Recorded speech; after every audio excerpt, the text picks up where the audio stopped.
Orang sahabat bertanya pada Nabi, wahai Rasulullah, kalau saya ingin membaiki manusia, siapa yang aku baiki? Ya.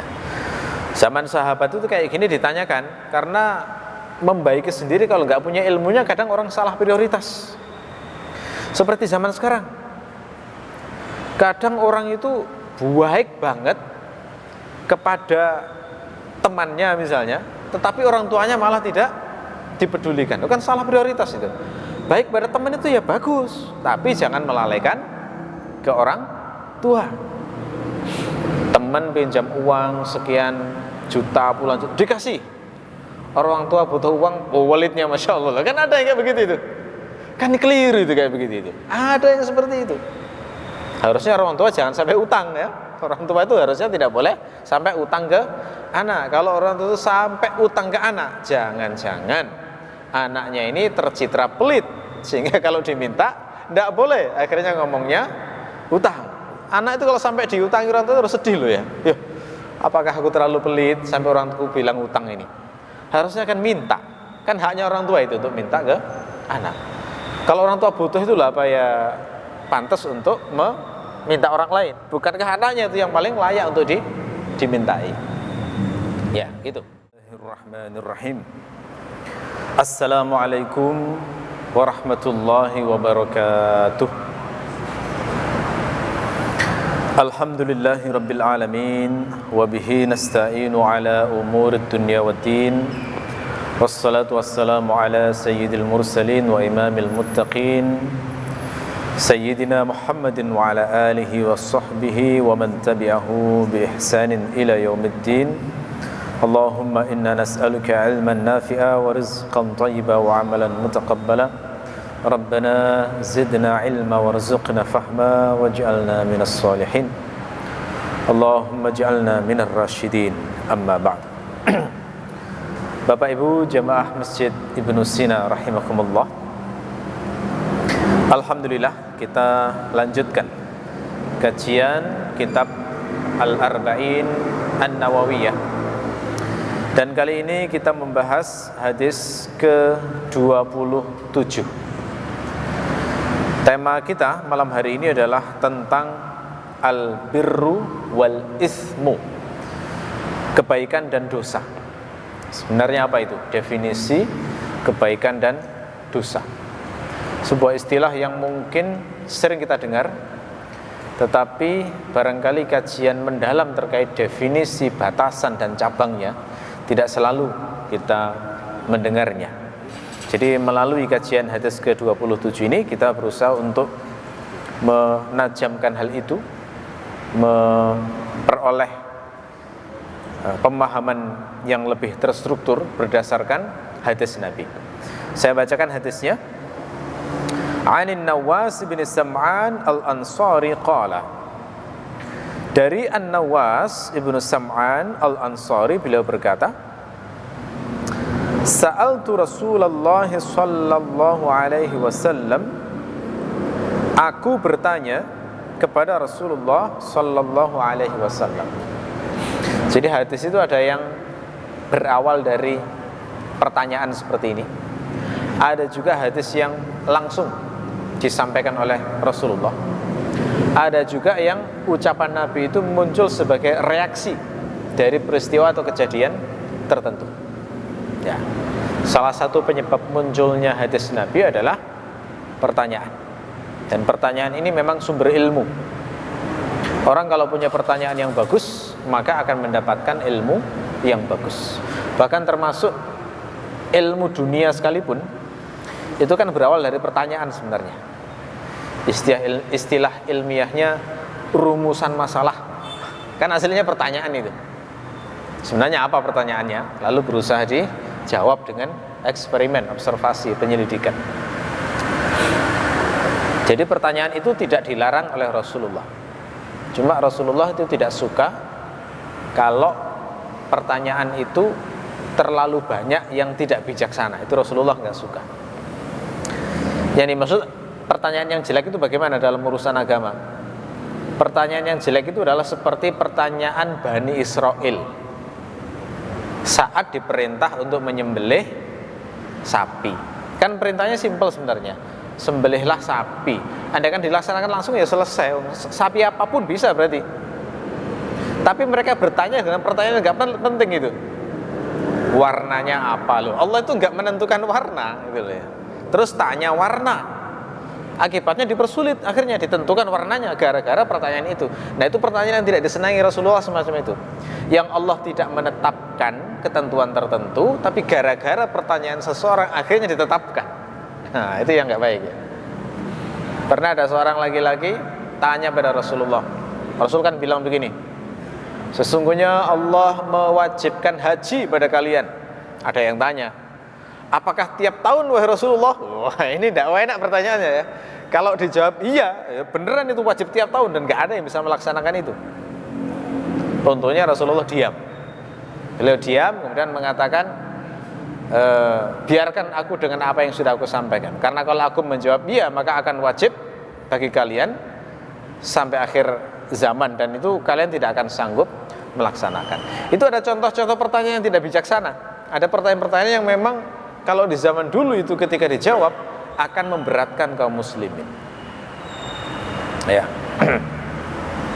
Nah, makanya para sahabat itu kebanyakan itu menahan diri itu untuk pertanyaan itu. Jarang yang tanya itu. Menahan diri nunggu saja dijelaskan oleh Rasulullah. Yang paling seneng, momen yang paling disenangi sahabat itu adalah kalau ada orang Arab Badui tanya pada Nabi. Nah, ini kan Arab Badui ini kan orang-orang yang sopan santunnya masih belum seperti orang kota gitu ya. Jadi mereka itu kalau tanya itu ya los banget gitu ya. Jadi makanya seneng itu sahabat kalau ada orang Arab Badui yang bertanya. Karena Rasulullah pasti memaklumi juga dan nanti akan menimbulkan banyak ilmu-ilmu baru yang memang diajarkan oleh Rasulullah. Ya. Nah, ini ada pertanyaan dari An-Nawas bin Sam'an tentang apa? Anil birri wal ismi. Al-birri itu biasanya diterjemahkan kebaikan. Lawannya al-ismu, dosa. Ya. Jadi bertanya apa itu kebaikan, apa itu bir, dan apa itu ismun, dosa itu sebenarnya apa? Apa jawaban Nabi? Faqala al-birru husnul khuluq. Kebaikan itu adalah akhlak yang baik. Wal ismu mahaka fi sadrika. Dan dosa itu adalah apa yang membekas pada dadamu, pada hatimu. Jadi Nabi memberikan definisi yang simple.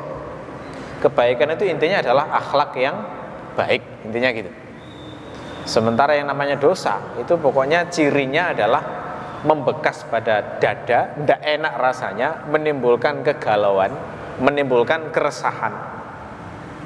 Wa karihta an yattali'a alaihin nas, dan kamu tidak suka diketahui orang. Nah, gampang banget ya. Bagi apapun pokoknya yang kita itu nggak senang diketahui orang, itu nggak beres berarti.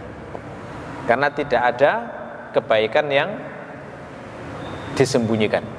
Maksudnya kebaikan itu kalau diketahui orang kan dipuji, tapi kalau keburukan diketahui orang itu malu orangnya. Jadi apapun itu, pokoknya kita itu nggak suka dilihat orang lain diketahui, maka itu adalah ciri dari namanya ismun atau dosa. Nah, di atas ini ada dua bagian, yakni bagian tentang al-birru dan tentang al-ismu. Insyaallah pada malam hari ini kita kupas lebih dalam tentang kandungan makna al-birru, definisi pengertiannya dan contoh-contohnya. Gitu ya. Oke. Apa itu al-birru? Tadi sudah dijelaskan oleh Rasulullah secara ringkas ya. Kita akan membahas lebih dalam dari aspek pengertian bahasanya, termasuk pengertian syar'inya. Ya. Al-birru, kalau dalam penjelasan para ulama, itu dalam dalil itu digunakan untuk dua makna. Apa itu? Yang pertama adalah muamalatul khalqi bil ihsan, mempergauli makhluk dengan baik. Nah, ini makna birru yang pertama. Makna yang kedua adalah fi'lut ta'at zahiran wa batinan, melakukan ketaatan baik lahir maupun batin. Nah, kita kupas dulu yang pertama, yakni makna muamalatul khalqi bi ihsan, mempergauli makhluk dengan baik. Nah, makna birrun yang pertama ini itu terkadang dikhususkan pada orang tua. Di antara semua makhluk itu kan yang berhak untuk kita baiki, yang terutama itu kan orang tua. Makanya ada istilah birrul walidain. Nah, itu berarti makna birru di situ apa? Mempergauli orang tua dengan baik. Jadi kata kuncinya di muamalah tadi, mempergauli. Tidak dinamakan birrul walidain jika seorang anak tidak mempergauli orang tua, gitu ya. Jadi namanya birrul walidain itu ya harus mempergauli, ada unsur mempergauli. Nah, mempergauli ini nanti macam-macam tingkatnya. Terserah Allah nanti yang memutuskan, karena anak itu kan takdirnya sendiri-sendiri, nasibnya sendiri-sendiri, rezekinya sendiri-sendiri, suaminya atau istrinya sendiri-sendiri, kondisi rumah tangganya juga sendiri-sendiri, sehingga itu akan membuat pergaulannya dengan orang tua itu beda-beda. Ada anak yang oleh Allah itu disetting supaya tinggal serumah dengan orang tuanya. Nah, ada itu. Apakah semua anak begitu? Tidak. Tidak. Ada yang disetting supaya tinggal bersama orang tuanya. Gimana caranya? Mudah bagi Allah. Dikasih pekerjaan yang di dekat rumah itu, kan bisa itu. Dikasih rumah yang di sana ada orang tuanya. Dikasih istri atau suami yang sekampung sehingga bisa ngurus orang tuanya. Sementara ada anak yang lain yang tidak diberi kesempatan untuk serumah, tapi mungkin dekat, masih bisa mengunjungi. Masih bisa mengunjungi dengan perjalanan mungkin setengah jam, 1 jam, 2 jam, tapi masih dekat. Nah, ada juga yang disetting seperti itu. Karena mungkin jauhnya karena urusan pekerjaan, ini yang paling besar ya, paling banyak urusan pekerjaan biasanya. Atau ikut suami kalau wanita, ya. Atau karena kondisi-kondisi tertentu yang hanya Allah yang tahu. Ada juga anak yang oleh Allah itu ditakdirkan tidak bisa bertemu dengan orang tuanya kecuali setahun sekali, atau 2 tahun sekali, atau 5 tahun sekali, atau 10 tahun sekali, itu bahkan nggak jelas sampai kapan. Nah, ini kadang-kadang yang kerja ke luar negeri jadi TKW, TKI, kan nggak setiap saat bisa pulang itu. Nah, jadi mempergauli orang tuanya itu nggak bisa seintens yang tinggal serumah. Paling-paling kalau zaman dulu kirim surat. Kalau zaman sekarang ya telepon, video call dan semisalnya. Ya. Tapi apapun itu, apapun yang dilakukan anak itu, selama mengandung unsur muamalah, mempergauli, maka bisa disebut birrul walidain. Nah, hanya saja tingkatnya berbeda-beda. Yang paling bahagia itu adalah kalau anak oleh Allah itu dikasih kesempatan berdekatan dengan orang tuanya, bahkan mengasuh setiap saat. Wah, ini seakan-akan sudah dijamin oleh Allah. Seakan-akan ya, saya nggak mengatakan pasti. Seakan-akan sudah dijamin oleh Allah masuk surgamu ya dengan ini. Seakan-akan begitu. Karena amal birrul walidain itu jelas banget itu di Quran. Pahalanya banyak jelas itu. Janjinya itu sangat jelas dan nyata. Pentingnya amal birrul walidain itu di Quran itu saking pentingnya sampai digandeng dengan haknya Allah. Wa qadha rabbuka alla ta'budu illa iyyah wa bil walidaini ihsana. Tuhanmu telah menetapkan kepadamu supaya tidak menyembah kecuali hanya kepada Dia, dan hendaklah kamu berbuat baik kepada orang tuamu. Jadi haknya Allah untuk disembah itu ternyata digandeng dengan hak orang tua untuk dibaiki. Gitu ya. Itu menunjukkan betapa besarnya hak orang tua. Makanya Ibnu Abbas itu mengatakan ada 3 amalan yang tidak diterima kecuali dilakukan 3 amalan yang lain. Apa itu? Amalan sholat tidak diterima jika orang tidak mau bayar zakat. Kenapa? Karena Allah berfirman, wa aqimus shalah wa atuz zakah. Lakukan sholat, tunaikan zakat. Jadi selalu gandeng. Amalan yang kedua adalah Allah tidak menerima amalan taat kepada Allah kalau tidak melakukan ketaatan kepada Rasulullah. Kenapa? Karena gandeng juga, wa atiullaha wa atiur rasul. Yang ketiga adalah Allah tidak menerima amal bersyukur kepada Allah jika tidak bisa bersyukur kepada orang tua, yakni tidak bisa berterima kasih kepada orang tua dalam bentuk birrul walidain. Kenapa? Ayatnya juga gandeng, wa anishkurli wali walidaika. Ya, birrul walidain itu amal yang sangat besar. Jadi kalau orang sudah dikasih untuk ngurus orang tuanya, itu sebenarnya sudah separuh urusan akhiratnya selesai itu. Separuh urusan akhiratnya sudah selesai. Tinggal konsistennya itu yang nggak mudah ya. Karena kadang-kadang ngurus orang tua itu ya kayak anak bener itu. Apalagi sudah tua ya. Orang sudah tua itu rewelnya, masya Allah. Sering suudon, sering cerewet, sering ngeluh, wah macam-macam lah ya. Itu ujian kesabaran betul. Nah, sebagaimana orang tua dulu pernah sabar mengasuh kita saat kecil dengan segala kepolosan kita, maka orang tua dibuat Allah seperti anak kecil lagi supaya kita bisa merasakan bagaimana perjuangan beliau saat membaiki kita. Nah, itu kata para ulama, sehebat apapun anak ngurus orang tua, itu tidak sehebat orang tua saat ngurus anak. Karena orang tua ngurus anak, itu harapannya anaknya sehat, kemudian hidup. Tapi kalau anak ngurus orang tua, nah itu yang ditunggu hanya kematiannya. Nah, itu makanya kelebihan orang tua yang mengasuh anak tetap lebih besar daripada anak yang ngurus orang tua. Ya, jadi begitu. Harus ada unsur muamalah, mempergauli dengan tingkatan yang berbeda-beda. Ada yang mungkin dibuat Allah tinggal serumah sehingga ngurusnya setiap saat. Ada yang dibuat dekat, mungkin bertetangga saja sehingga ya masih sering ngurus tapi walaupun tidak seintens yang serumah. Ada yang dibuat mungkin satu kampung atau beda kota tapi masih bisa sering mengunjungi. Ada pula yang jauh banget tapi semuanya masih berpeluang untuk mempergauli orang tuanya dengan baik. Ya, birrul walidain. Nah, adapun untuk selain orang tua, maka biasanya itu tidak disebut dengan istilah birrun ya, tetapi kadang-kadang juga pakai istilah birrun, tidak masalah. Ya, birrul ammah itu boleh, membaiki bibi ya, istilahnya. Birrul jiron istilahnya, memperbaiki tetangga itu boleh. Tapi biasanya kalau ke tetangga sebutannya husnul jiwar, baik terhadap tetangga. Sebenarnya maknanya sama, membaiki, menggauli tetangga dengan baik.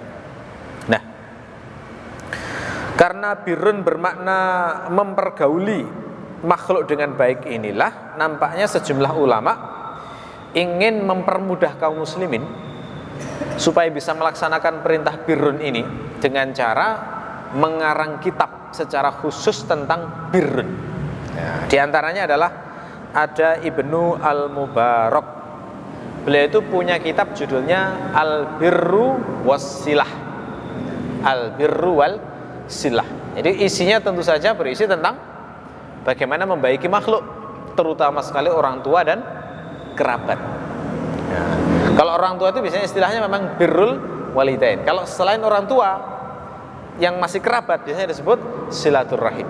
Sebenarnya sama maknanya, membaiki kerabat, mempergauli kerabat dengan baik. Dan bahkan membaiki orang tua sebenarnya masih bagian dari silaturahmi. Nah, cuma karena besarnya hak orang tua itu maka istilahnya khusus itu menjadi birrul walidain. Gitu ya. Jadi al-birru was-silah. Nah, makanya kalau kita ingin tahu bagaimana sih amal-amal birrun yang praktis yang diajarkan Rasulullah, itu diantara rujukan penting ini kitabnya Ibnu Al-Mubarak ini. Praktis kitabnya, langsung bisa diamalkan. Termasuk juga Al-Bukhari. Al-Bukhari dalam sahihnya itu juga membahas khusus ada bab al-bir juga, al-bir wasilah. Ya, ada juga dalam Sunan At-Tirmidzi. Jadi saya menemukan di 3 kitab ini. Kitabnya Ibnu Al-Mubarak, kemudian di Sahih Al-Bukhari dan Sunan At-Tirmidzi. Ya. Dari semua bir tadi, sebagaimana saya katakan, yang paling utama adalah orang tua. Nah, orang tua yang paling utama adalah ibu. Nah, ya. Kenapa? Karena Rasulullah mengajarkan begitu. Di Sunan Abu Dawud misalnya, dari Bahaz bin Hakim, dari ayahnya, dari kakeknya, beliau mengatakan, "Qultu ya Rasulullah, wahai Rasulullah, man abarru, siapa yang aku baiki?"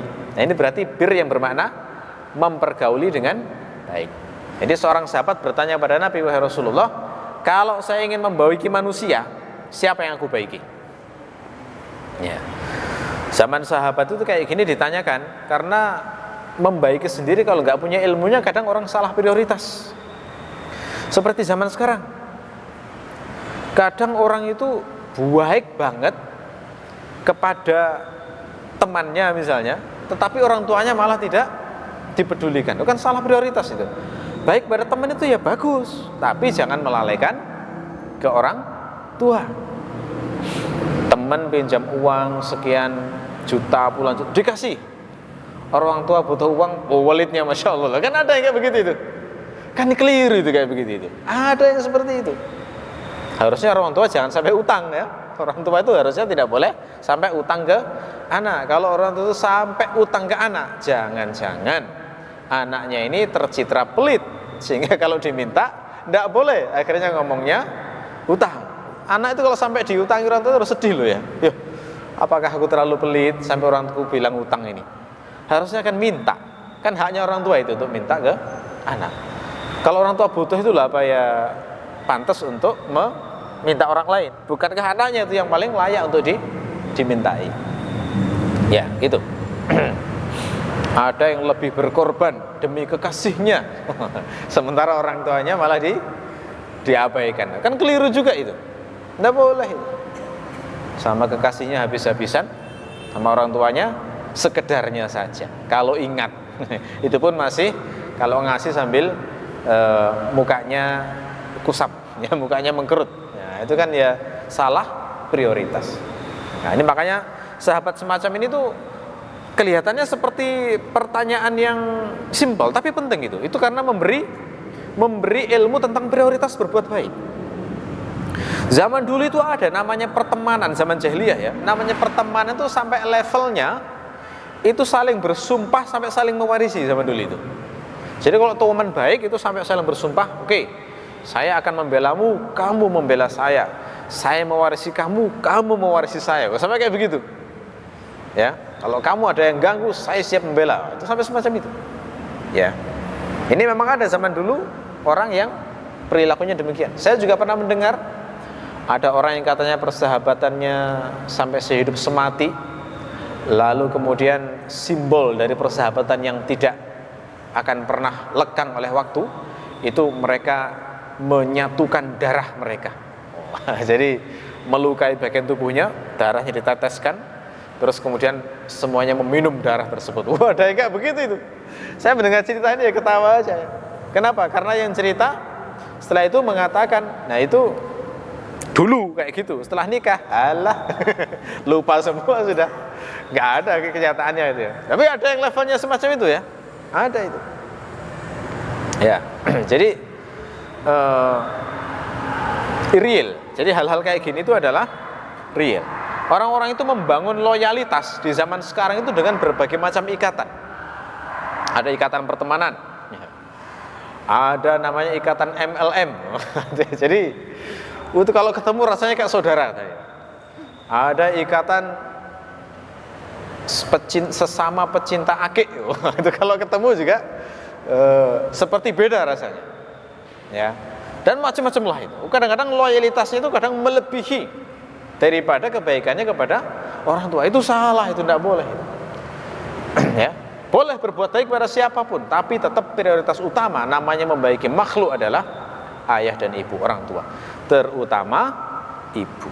Nah, ini makanya ketika ditanya Rasulullah, man abarru, siapa yang aku baiki wahai Rasulullah? Qala ummaka, ibumu. Jelas sekali ibu. Karena ibu itu secara fakta jasanya lebih banyak daripada ayah. Ibu itu yang mengandung kita 9 bulan. melahirkan itu resikonya mati. Sudah begitu mengasuh sampai jadi besar kayak gini itu kan kasih sayang ibu ya. Makanya layak ini untuk mendapatkan kebaikan yang lebih. Ummaka. Terus Nabi mengatakan summa ummaka, summa ummaka. Jadi sampai 3 kali. Ibumu, ibumu, ibumu. Nah, ini ya. Jadi seakan-akan kita itu diperintahkan berbuat baik kepada ibu itu 3 kali daripada bapak. Seakan-akan begitu. Ummaka, ummaka, summa ummaka, summa ummaka, summa ummaka, summa abaka. Kemudian baru bapak. Jadi tetap ayah ibu semuanya dibaiki. Tapi kalau dari sisi prioritas, perhatian, kasih sayang, memang namanya ibu itu harus 3 kali lebih kuat daripada ayah. Nah, ini para ayah nggak usah iri ya. Dibaiki anak itu kan bagaimanapun juga nikmat duniawi ya. Kalau nggak dapat ya sudahlah. Yang penting sudah benar sebagai ayah cukup. Dibaiki anak aja sudah untung ya. Kan ada ayah yang nggak dipedulikan anak itu juga ada. Ayah yang masa tuanya terlantar itu juga ada. Ya. Ayah yang di masa tuanya menjadi tunawisma, tidak punya tempat tinggal, hidupnya akhirnya menggelandang, ada, real itu. Kalau kita cari di mana, coba kita wawancari satu persatu, itu mesti akan ada kisah istimewa terkait keluarga itu, pasti. Kenapa kok seperti itu? Ada itu kisah. Ya, yang pernah saya ketahui diantaranya ada yang seperti itu karena selama ini menyakiti luar biasa istri dan anak-anaknya, sehingga gak dipedulikan sudah, sampai akhirnya harus menggelandang. Nah, ini masih untung itu kalau masih ada anak yang baik kepada orang tuanya, karena kan gak ada orang tua yang sempurna itu. Jadi kalau anak itu berhasil menutup matanya dari kekurangan orang tua, masih membaiki dirinya, itu nikmat yang besar dari Allah. Summal aqraba fal aqraba, kemudian yang lebih dekat dan yang lebih dekat. Maksudnya apa? Kalau sudah beres membaiki ayah dan ibu, maka lanjutkan membaiki kerabat. Jadi kalau sudah selesai birrul walidain, lanjutkan silaturahmi. Dan standarnya silaturahmi itu yang paling dekat dulu, kemudian yang agak jauh. Yang paling dekat siapa? Setelah ayah dan ibu, nah, ya keluarga inti tentunya, kakak, adik. Itu jelas itu. Itu yang paling dekat kepada kita. Ya, setelah itu urutan berikutnya, keponakan-keponakan, paman, bibi dari pihak ayah, dari pihak ibu, ada fikihnya semuanya itu. Intinya siapa yang paling dekat dengan kita, itu ada urutannya. Yang dalam kondisi misalnya berbenturan, yang kita utamakan dibaiki adalah yang paling dekat. Contoh misalnya, ada kerabat dua-duanya butuh uang, minta diutangi. Uang kita hanya cukup untuk ngutangi salah satu, dan dua-duanya ini sama-sama butuh dan sama-sama penting. Tetapi kalau kita bagi nggak cukup, hanya bisa menolong satu orang. Nah, bagaimana kita memilihnya? Nah, itu pakai standar yang terdekat kepada kita. Itu menurut hadis Nabi semacam itu yang benar dari sisi prioritas, ya. Oke. Nah, yang menarik, makna birrun yang bermakna menggauli makhluk dengan baik ini ternyata oleh Ibnu Rajab itu dijadikan sebagai tafsir haji mabrur. Nah, mabrur itu ternyata asalnya dari birrun. Berarti kalau haji mabrur itu maknanya apa? Yakni haji yang aktivitas ibadahnya mengandung unsur mempergauli makhluk dengan baik. Kita saat haji itu kan diperintahkan Allah bukan hanya ibadah murni kan, tapi juga membaiki makhluk. Kalau tawaf, sa'i, oke, itu ibadah murni pada Allah. Tapi kalau seperti larangan membunuh binatang itu, bukankah itu termasuk membaiki makhluk, gitu ya? Kita kan dilarang membunuh binatang saat kondisi ihram. Terus Allah itu juga melarang kita itu ngomong jelek saat haji. Karena ini berdasarkan cerita orang yang pernah haji. Haji itu ujian ngomong jelek itu besar banget. Kenapa? Nah, namanya orang safar ya. Orang safar itu kan capek. Terus dia itu mungkin butuh. Kadang-kadang itu ketika ada masalah di jalan, keluar itu omongan-omongan yang jelek. perdebatan, saling mencaci. Ya, saya pernah dapat cerita di antara hal yang membuat orang bertengkar saat haji itu adalah urusan makanan. Bisa itu, urusan makanan, entah rebutan atau bagaimana. Terus urusan jemuran, itu juga bisa bertengkar. Jemur di sini belumnya diambil, marah itu, ya, bertengkar itu. Kadang juga urusan AC. Jadi sama-sama tinggal satu kamar, ada yang tua, ada yang muda. Yang muda panas, pengen nyalakan AC. Yang tua masuk angin, terkena AC. Jadi satu minta nyalakan, satu minta dimatikan. Jadi kadang yang disuruh-suruh ini bingung, matikan dek, nyalakan dek, matikan dek. Jadi bertengkar itu kadang-kadang. Jadi jadi ujian omongan betul. Makanya di Quran itu kan dilarang jangan berdebat, jangan ngomong kotor, jangan ngomong yang menggugah hasrat, kan begitu. Itu nyata, real di dalam kehidupan nyata. Memang faktanya ujian saat haji itu besar itu. Ya. Ya. Nah, padahal di hadis Al-Bukhari dinyatakan wal hajjul mabrur laisa lahu jazaa'un illal jannah. Haji mabrur itu tidak ada balasan kecuali surga. Nah, kalau mabrur dimaknai semacam ini, memang nggak mudah itu. Haji yang di dalamnya itu full membaiki makhluk, sangat benar-benar menguji orang. Saya sempat penasaran, kok saat haji itu dilarang ngomong rofas. Rofas itu kan omongan yang memicu syahwat ya. Saya herannya itu gimana itu momen-momen muncul kayak gitu dalam haji itu bagaimana? Nah, dari hasil wawancara orang yang pernah haji, ternyata salah satu godaan haji itu adalah jamaah laki-laki dan perempuan, apalagi zaman sekarang, itu sangat mungkin berkomunikasi intens padahal bukan mahramnya. Sehingga saya pernah dapat cerita seorang jamaah haji wanita dirayu oleh jamaah haji laki-laki. Wah, haji itu masih bisa merayu gitu. Kan saya geleng-geleng, ternyata bisa itu. Oh, real berarti ya. Kalau di Quran sampai disebut itu berarti memang godaan itu nyata. Apalagi jauh dari rumah ya. Apalagi laki-lakinya memang misalnya haji sendiri tanpa istri, atau laki-lakinya duda. Itu kadang nggak peduli itu wanita yang digoda itu apakah bersuami atau tidak itu. Haji padahal. Nah, ini kan aneh ya, haji tapi nah gimana status hajinya? Ya Allah yang tahu akhirnya. Nggak mau nih. Tapi nyata itu. Nah, kalau semacam ini kan jadi susah berharap mabrur. Kenapa? Karena untuk menjaga lisan biar tidak melakukan dosa dan kemaksiatan terkait sesama, itu ternyata tantangannya tidak mudah itu. Termasuk memberi makan. Kan ada ya orang, nggak semua orang haji itu kaya. Ada orang-orang haji yang dia itu hartanya pas-pasan atau bahkan kurang, sehingga mereka tidak menginap di hotel dan akhirnya terpaksa tidur di pelataran-pelataran masjid itu. Yang mereka kadang makannya itu menunggu pembagian gratis. Nah, ini kalau misalnya ada orang yang punya harta lebih dikasih makan, itu bagian dari membaiki sesama di saat haji. Termasuk memberi salam, menyebarkan salam. Ya, ada riwayat dalam Musnad Ahmad, Rasulullah bersabda, al-hajjul mabrur laisa lahul jazaa'un illal jannah. Haji mabrur itu tidak ada balasan kecuali surga. Qalu, mereka bertanya, ya Nabi Allah, ma birrul hajjil mabrur, wahai Rasulullah, perbuatan baik haji mabrur itu bagaimana? Jawaban Nabi, it'amut ta'am wa ifsya'us salam, memberi makan dan menyebarkan salam. Ini kan contoh membaiki makhluk gitu ya. Ngasih makan jelas itu kebutuhan pokok manusia, sangat membantu bagi orang yang memang kelaparan.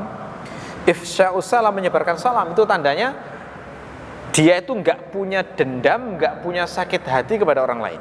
Karena kalau mengucapkan salam itu sebenarnya filosofinya kan dia itu tidak memiliki rasa dendam, sakit hati atau marah kepada orang. Karena akan mendoakan assalamualaikum, semoga damai atasmu. Artinya dia nggak ada dendam, nggak ada sakit hati, gitu ya.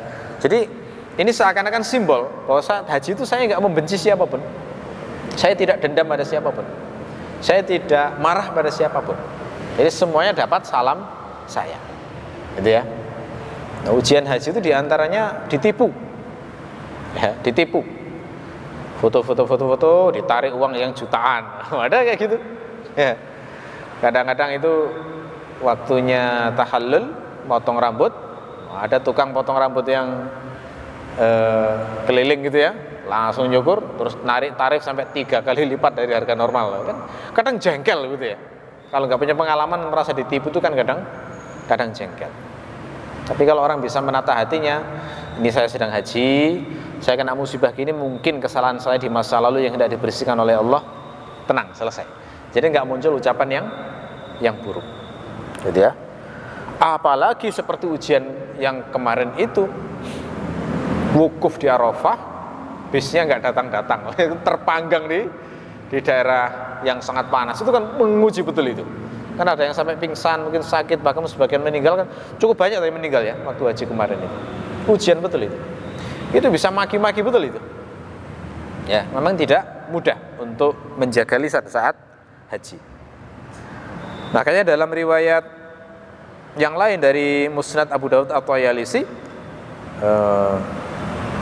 ketika ditanya apa itu birrul hajj, Rasulullah menjawab, it'amut ta'am wa thibul kalam. Ngasih makanan dan menjaga supaya omongan ini tetap baik. Ya. Tapi kalau orang sebelum haji itu sudah membiasakan omongannya baik, insya Allah lebih mudah untuk ngomong baik saat haji. Tapi sebelum haji itu omongannya sudah kusru, sudah kasar, banyak mengumpat, susah itu untuk menahan saat haji. Anak-anak zaman sekarang, generasi sekarang saya nggak tahu ya, dikit-dikit kok mengumpat. Saya sering menemukan itu, medsos maupun di dunia nyata itu, dikit-dikit mengumpat itu. Kayaknya itu pengaruh pergaulan dari internet itu ya. Jadi, dengar itu rasanya risih banget. Saya belum pernah menemukan generasi yang seperti zaman sekarang dalam hal umpatan itu ya. Dikit-dikit itu umpat, walaupun umpatannya itu dihaluskan, ya. Tapi tetap namanya umpatan apapun, walaupun itu dihaluskan. Ya. Termasuk perbuatan baik adalah berwajah ramah. Ya, berwajah ramah. Ini dinyatakan dalam kitab As-Samtu karya Ibnu Abi Dunya. Ibnu Umar berkata, al-birru syai'un hayyin. Bir itu sebenarnya sesuatu yang ringan. Wajhun taliq wa kalamun layyin, yakni wajah yang ramah, wajah yang berseri-seri, dan ucapan yang lembut. Kita itu kalau ngomong sama orang wajahnya ramah, berseri-seri, kan nyaman ya. Beda kalau ketemu orang tuh mencureng terus ini. Itu 1 menit sudah nggak nyaman, pengen pergi rasanya, kan gitu ya. Tapi kalau ketemu itu sudah ramah, senyum, berseri-seri, itu rasanya kayak ngobrol lama itu kayak tahan terus itu ya. Makanya Rasulullah ini mengajarkan berwajah ramah itu bagian dari akhlak yang mulia. Kata Nabi, la tahqiranna minal ma'rufi syai'a walau an talqa akhaka biwajhin talq. Janganlah kamu meremehkan kebaikan walaupun sedikit, meskipun hanya menemui saudaramu dengan wajah yang berseri-seri. Ya. Jadi Rasulullah menyebut wajah berseri-seri itu ma'ruf. Berarti wajah yang suram itu mungkar ya. Mukmin itu tidak diajarkan untuk memiliki wajah yang mengkerut. Ya, jadi diusahakan ramah. Orang kalau punya wajah yang ramah, lalu ketemu orang lain yang sedang susah. Nah, yang susah ini terbawa itu, suasana ramah itu, akhirnya susahnya jadi hilang gitu ya. Ini termasuk diantara pengaruh baik dari orang yang berwajah ramah. Nah, ketemu semua orang semuanya ramah, senyum, dia sendiri yang medudut kan jadi aneh gitu ya. Nah, akhirnya ikut senyum. Nah, ketika ikut senyum, maka dia menjadi hilang kesusahannya. Ya. Nah, di Quran kata bir itu digandeng dengan takwa. Misalnya di surat Al-Maidah ayat 2. Wa ta'awanu 'alal birri wat taqwa. Dan saling tolong menolonglah untuk melakukan bir dan takwa. taqwa. Nah, sekarang lebih jelas ya maknanya ayat ini. Tadi kan sudah kita pahami bahwa birrun itu maknanya adalah muamalatul khalqi bi ihsan, memperbaiki makhluk dengan baik. Jadi kalau di sini ada perintah tolong menolonglah terhadap bir, berarti tolong menolonglah dalam aktivitas membaiki makhluk, gitu ya. Dan makhluk di sini umum sifatnya. Tadi saya ngasih contoh banyak untuk manusia. Sebenarnya makhluk itu umum. Karena disebutannya makhluk berarti nggak harus mukmin. Membaiki orang non muslim pun itu juga bagian dari amal soleh, apalagi tetangga. Makanya Rasulullah itu dapat pesan dari malaikat Jibril untuk selalu membaiki tetangganya yang Yahudi. Kata Nabi itu sampai-sampai aku menyangka jangan-jangan tetangga Yahudi ini nanti akan dapat warisan. Saking seringnya dikasih nasihat sama malaikat Jibril untuk membaiki. Itu menunjukkan bahwa membaiki itu nggak hanya muslim, salah itu. Konsepnya jangan sampai salah. Orang mukmin itu kalau membaiki semua makhluk, entah muslim maupun non muslim. Ya, syaratnya adalah yang non muslim ini tidak memerangi kita. Itu saja loh ya. Kalau memerangi kita dan jahat pada kita ya salah dibaiki itu. Harus dilawan itu. Makanya ada larangan dalam Al-Qur'an. La yanhakumullahu 'anil ladzina, itu ya, Allah tidak melarang kalian berbuat baik kepada orang-orang yang tidak memerangi kalian. Tapi yang dilarang oleh Allah adalah kalian berbuat baik kepada orang-orang yang memerangi kalian. Ya seperti di Israel hari ini. Itu contoh keliru kalau justru meramahi orang yang hendak membunuh kita. Ini beda dengan kasus tawanan ya. Kalau tawanan itu posisinya lemah, perintahnya harus dibaiki malah dalam Al-Qur'an. Tapi kalau tentaranya itu malah dilarang. Sikapnya memang harus tegas itu kepada orang-orang yang ingin membinasakan kaum muslimin, gitu ya. Bahkan bukan hanya non muslim, hewan pun itu ada pahalanya saat membaikinya. Makanya ada riwayat seorang pelacur oleh Allah diampuni dosanya karena memberi minum seekor anjing. Nah, seorang sahabat bertanya, wahai Rasulullah, apakah kita berbuat baik pada hewan pun itu ada pahalanya? Jawaban Nabi, semua makhluk yang memiliki hati kalau kita baiki maka itu ada pahalanya. Gitu ya. Makanya walaupun ngasih minum anjing pun berpahala. Ngasih makan burung dara berpahala. Ngasih makan kucing berpahala. Ngasih makan ikan misalnya berpahala itu. Termasuk ikan-ikan yang kita pelihara. Mereka itu kan lemah posisinya, gak bisa cari makan sendiri karena sudah kita pelihara. Maka setiap kali kita kasih makan ikan itu, maka itu bagian dari kebaikan, termasuk birrun. Makna dari birrun yang berdefinisi muamalatul khalqi bi ihsan, gitu ya. Nah, takwa di sini berarti maknanya adalah dengan cara menaati Allah dan menjauhi larangannya. Jadi wa ta'awanu 'alal birri wat taqwa itu seakan-akan terjemahnya adalah tolong menolonglah kalian pada setiap aktivitas yang sifatnya membaiki makhluk dengan cara melaksanakan perintah-perintah Allah dan menjauhi larangan-larangan Allah. Lebih indah itu ya ditafsirkan semacam itu. Ya. Nah, itu makna yang pertama dari birrun. Nah, adapun makna yang kedua dari birrun adalah fi'lu jami'it ta'at adh-dhahirah wal batinah, melakukan seluruh jenis ketaatan baik lahir maupun batin. Jadi ada itu ayat dalam Al-Qur'an termasuk hadis Nabi, birrun bermakna seluruh jenis ketaatan. Contoh ketaatan batin itu bagaimana? Misalnya iman kepada Allah. Itu kan gak bisa dilihat ya, jenis menaati Allah.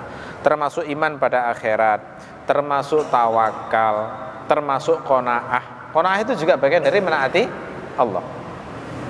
Qanaah ini gak gampang ya melaksanakan. Karena hari ini itu kebanyakan orang itu banyak masalah itu karena tidak qanaah. Penghasilannya hanya cukup untuk makan, ambisi punya mobil, akhirnya utang. Kan ada gitu ya. Ada orang kayak begitu itu. Begitu nggak bisa bayar, mobilnya dijual. Akhirnya punya numpuk utang. Ini kan soal qanaah itu. Soal qanaah itu. Ya. Banyak orang terjerat utang itu gara-gara gaya hidup. Sering kali gitu. Jadi nggak bisa ngukur dirinya sendiri.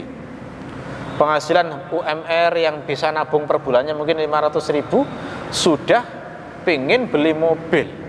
Itu kan tidak ini ya, tidak bijaksana itu. Logikanya gimana itu?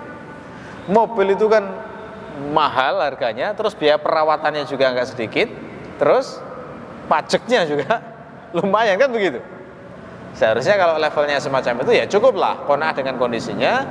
Mungkin bukan mobil tapi sepeda second masih masuk akal, gitu ya, mungkin masuk akal. Ya, penghasilannya sebenarnya hanya mungkin untuk membeli ponsel Xiaomi, tapi ngotot iPhone misalnya, akhirnya utang. Kan ada kayak gitu tuh, akhirnya terjerat pinjol, punya masalah gini, nggak bisa bayar ini, terjerat rentenir, kemudian akhirnya pinjam ini, akhirnya banyak utangnya. Ini kan soal qanaah ini, dan banyak terjadi semacam itu ya. Sampai-sampai ada orang yang utang kemudian nggak niat membayar, itu kan ada kayak gitu, setelah utang ngilang. Banyak itu kasus-kasus yang terjadi semacam itu. Itu contoh ya, ketaatan batin.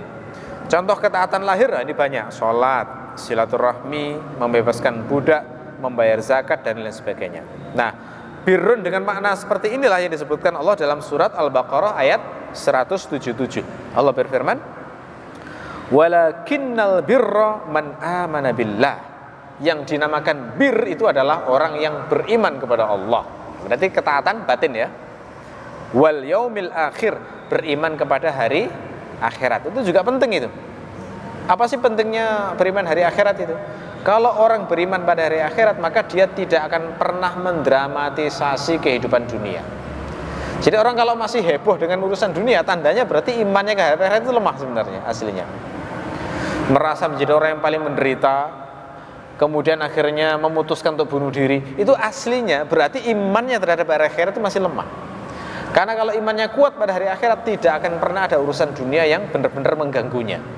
Sedih iya, tapi proporsional. Nggak sampai levelnya itu kolaps, stres, apalagi sampai memutuskan untuk mengakhiri hidup. Wal malaikah, termasuk mengimani malaikat. Nah, ini mengimani malaikat itu juga bermanfaat bagi kita untuk menguatkan supaya lebih dorongan untuk menghindari maksiat lebih kuat. Karena kalau diawasi terus, merasa diawasi malaikat terus itu tidak sembarangan akhirnya untuk berbuat maksiat. Wal kitab, mengimani kitab, maksudnya wahyu yang turun kepada Allah. Kalau ke Rasulullah berarti Al-Quran. Kalau sebelum Rasulullah, Nabi Isa Injil. Kalau Nabi Musa berarti Taurat. Nah, itu maksud beriman pada Alkitab. Wan nabiyyin, dan beriman kepada nabi-nabi, mempercayai seseorang sebagai utusan Allah. Nah, ini semuanya adalah contoh ketaatan yang sifatnya batin. Wa atal mal ala hubbihi, dan memberi harta walaupun suka.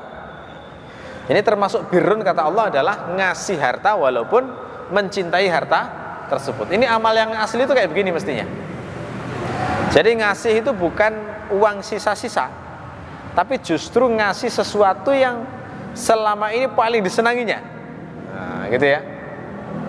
Seperti di zaman Nabi ada seorang laki-laki yang sangat mencintai kebunnya karena kebunnya bagus, sangat disenangi, ada air yang jernih. Lalu turun ayat yang memerintahkan untuk mensedekahkan yang paling dicintai, lalu disedekahkan. Wah, itu oleh Rasulullah dikagumi itu. Ya. Nah, melaksanakan ini aja nggak mudah ya. Apa barang yang paling kita sukai langsung disedekahkan. Wah, itu benar-benar tidak mudah untuk melaksanakan ayat ini. Zil qurba wal yatama wal masakin. Ya, ini memberikan harta itu kepada kerabat. Nah, hukum asalnya yang paling berhak mendapatkan harta kita itu adalah kerabat. Nyumbang anak yatim boleh nggak? Boleh, tapi pastikan dulu kerabat-kerabat itu nggak ada yang terlewatkan. Gitu ya. Jadi karena ngasih harta kerabat yang susah itu pahalanya lebih besar daripada ngasih harta kepada orang yang tidak kita kenal. Gitu ya. Pertama kerabat dulu. Kemudian wal yatama, anak-anak yatim, yakni anak-anak yang walinya sudah meninggal, ayahnya sudah meninggal. Biasanya anak yatim itu kan susahnya karena itu, karena ayahnya meninggal. Nah, cerita anak yatim juga kadang-kadang macam-macam. Ada satu kejadian nyata di Malang sini yang saya tahu, ada anak yang dititipkan di panti anak yatim. itu karena dijebak ibunya ceritanya. Dijebak bagaimana? Kata ibunya diajak rekreasi, lalu ternyata diserahkan ke panti asuhan. Lalu kasihan gitu kalau melihat anaknya masih SD, kira-kira usia 5-6 tahun, 5 atau kelas 6 gitu. Jadi dia nggak bisa melawan kan, tapi dia tuh sedih banget itu, dijebak ibunya semacam itu, sehingga hidupnya bersama teman-temannya sesama anak yatim. Kayak gini tuh kan, kasih sayang kepada anak-anak kayak gini tuh kan memang perlu perhatian, karena ada dalam kehidupan nyata itu anak-anak yang menderitanya levelnya seperti ini, gitu ya, nggak punya ayah ibu yang utuh, nggak punya keluarga yang utuh, jadi hidupnya bersama dengan sesama anak yatim yang lainnya. Wal masakin, termasuk orang-orang miskin, berarti orang-orang dewasa yang penghasilannya tidak mencukupi untuk kebutuhan hidupnya. Ini juga patut layak untuk dikasihani. Wa binis sabil, termasuk ibnu sabil, itu musafir. Zaman dulu tuh musafir itu kasihan karena jauh dari keluarga. Dan zaman dulu kalau musafir kan nggak ada ATM juga ya, sehingga walaupun kaya, tapi kalau musafir itu bisa jadi hartanya nggak bawa, itu butuh belas kasih orang yang ada di sekitar tempat tersebut. Makanya bagus ya kalau di masjid ini diagendakan untuk membantu para musafir-musafir itu yang kadang-kadang dia itu harus nginap tapi mau ke hotel nggak punya uang, sehingga butuh tempat sekedar bermalam semalam misalnya, itu sangat membantu banget ya. Ini bagian birrun yang diperintahkan dalam ayat ini. Wasailin, termasuk para peminta-minta. Ini maksudnya adalah peminta-peminta yang asli, yakni orang yang memang saking menderitanya dia harus terpaksa minta. Bukan minta profesi ya, kan ada pengemis profesi itu. Kalau pengemis profesi itu tidak diprioritaskan. Jadi kalau kita tahu bahwa seseorang itu dugaan kuat pengemis profesi, nggak dikasih, nggak masalah. Nah, biasanya kalau saya menandai pengemis profesi itu mangkal biasanya, ya mangkal di tempat sampai kita hafal wajahnya ya, itu berarti pengemis profesi. Kalau pengemis yang asli butuh biasanya punya rasa malu yang tinggi. Jadi kita hanya akan ketemu sekali, setelah itu nggak pernah ketemu lagi, karena nggak akan berani lagi ke situ. Malu kalau sampai dikenal orang. Termasuk yang minta makan. Kalau orang minta makan itu serius, lapar itu berarti. Sekali-kali jangan diabaikan. Gitu ya. Beda dengan yang minta uang atau yang minta makan ke rumah-rumah itu. Itu kalau sampai bener kayak gitu berarti asli, memang orangnya menderita. Dan ini jarang. Saya seumur hidup itu mungkin ketemu orang semacam itu barangkali nggak sampai 10 orang, tapi memang ada itu. Orang-orang yang datang minta makan, minta pakaian itu nyata ada. Orang yang oleh Allah diuji penderitaan yang semacam itu. Wa fir riqab, termasuk memerdekakan budak. Nah, sekarang sudah nggak ada ya. Memerdekakan budak itu kenapa kebaikan? Karena memerdekakan budak itu kan membuat seseorang dari budak menjadi merdeka. Itu kebaikan yang luar biasa, karena membuat orang itu jadi bebas seumur hidup kan. Ya, orang yang namanya jadi budak itu kan nggak punya pilihan dalam hidupnya, disuruh-suruh, begitu dia bebaskan, luar biasa kebaikan semacam itu. Makanya disebut dalam Al-Quran. Wa aqamas shalah wa ataz zakah, melaksanakan sholat, membayar zakat, wal mufuna bi ahdihim idza ahadu, termasuk orang yang menunaikan janjinya. Nah, ini juga tidak mudah.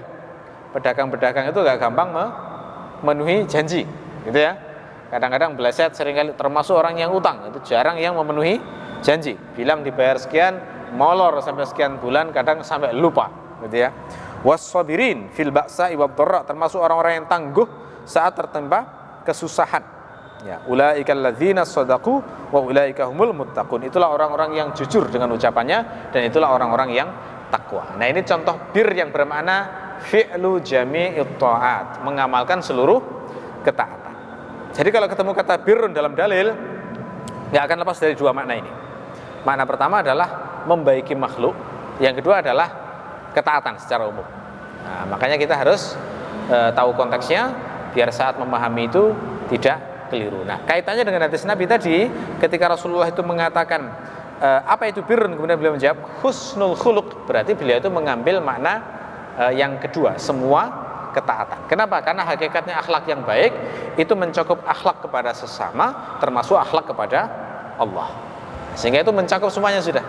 Jadi birrun itu intinya adalah membaiki sesama, termasuk baik juga hubungannya dengan Allah. Jadi singkat kata-kata Nabi tapi sudah mencakup semuanya. Baik, karena sudah masuk waktu Isya, barangkali sampai sini dulu kajiannya. Berarti sementara kita cukupi. Mudah-mudahan bermanfaat. Subhanakallahumma bihamdika asyhadu an la ilaha illa anta astaghfiruka wa atubu ilaik. Assalamualaikum warahmatullahi wabarakatuh.